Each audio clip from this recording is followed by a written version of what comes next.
Hello everyone! This video is entitled Atomic Radius. Atomic radius, or the size of an atom, varies between elements. These changes in size represent one of many periodic trends on the periodic table. Periodic trends are specific patterns in the properties of elements within the periodic table. These properties affect how the elements will react with one another, and thus, they explain why elements in a particular group react similarly. It is for this reason that groups are called families on the periodic table. In this video, I will cover the trends that relate to atomic radius. The information presented here is not only important, but will be incredibly helpful when trying to understand ideas including reactivity and compound formation. Okay, let's get started. Before I describe this trend, I think it's important to review the definition of radius. The radius of a circle or a sphere is the distance from the center of that circle or sphere to its outer ridge. More specifically, the radius is half the diameter. So obviously, as it relates to an atom, atomic radius is the distance from the nucleus of a particular element to its outermost energy level. There are two general trends for atomic size. One trend relates to the groups on the periodic table, and the other relates to the periods moving across left to right on the periodic table. Both of these trends are caused by different amounts of attraction and repulsion electrons feel in each atom.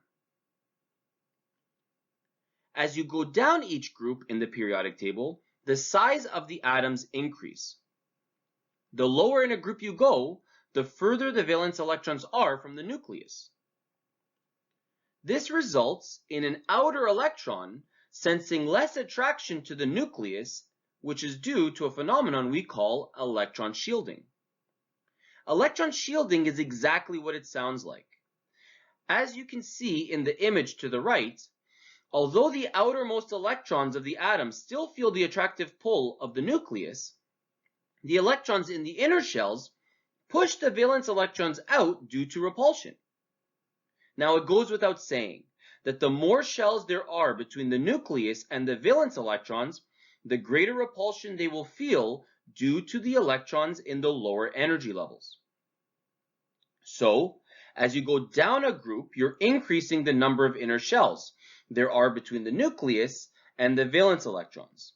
This thereby causes the atom to grow in size due to an increased sense by the outermost electrons of repulsion and a decreased sense of attraction to the nucleus. As you go across a period, left to right, the size of the atom decreases. This is caused by an increase in the positive charge within the nucleus. As you move across a period, the number of energy levels remains the same, but the number of protons within the nucleus increases. This results in a greater positive force exerted by the nucleus on the same number of energy levels within the particular period. So, if you were to compare sodium, which is to the far left of the periodic table, to chlorine, which is on the far right, you would find that chlorine is much smaller in size. Even though both sodium and chlorine have electrons in 3 energy levels, sodium only has 11 protons to pull its electrons in, whereas chlorine has 17. It is for this reason that chlorine's electrons are closer to its nucleus, and the atom is smaller in size. So to review, as you go down a group on the periodic table, you're increasing atomic radius. As you go across from left to right on the periodic table, you're decreasing atomic radius. It's important to note the relationship between atomic radius and ionic radius. To review, an ion is the charged form of an atom when it gains or loses an electron. A cation is a positively charged ion that occurs when an atom loses an electron. An anion is a negatively charged ion that occurs when an atom gains an electron. Now, what's interesting about the radius of an ion is how it's different in size from that of the atom it came from. When an atom gives up or gains an electron, the size of the ion that results is different from the size of the original neutral atom. More specifically, the ions of metals, which tend to be cations, are smaller than their corresponding neutral atoms. And the ions of nonmetals, which tend to be anions, are larger than their corresponding atoms. Although this may sound a little confusing, it's actually quite simple to understand. When an atom loses electrons to become a cation, it resultantly contains a greater number of protons than it does electrons. This imbalance causes the remaining electrons to be drawn closer to the nucleus.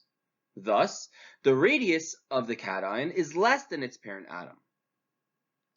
However, when an atom gains an electron to become an anion, it resultantly contains a greater number of electrons than it does protons.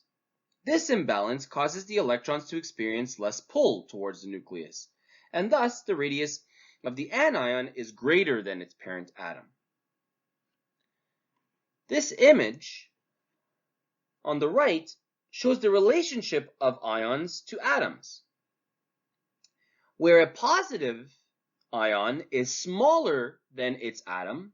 A negative ion, in the case of chlorine, is larger than its atom. And so with that, we conclude this package and this lecture. I hope you understood everything I discussed today. Thank you for listening, and have a good day.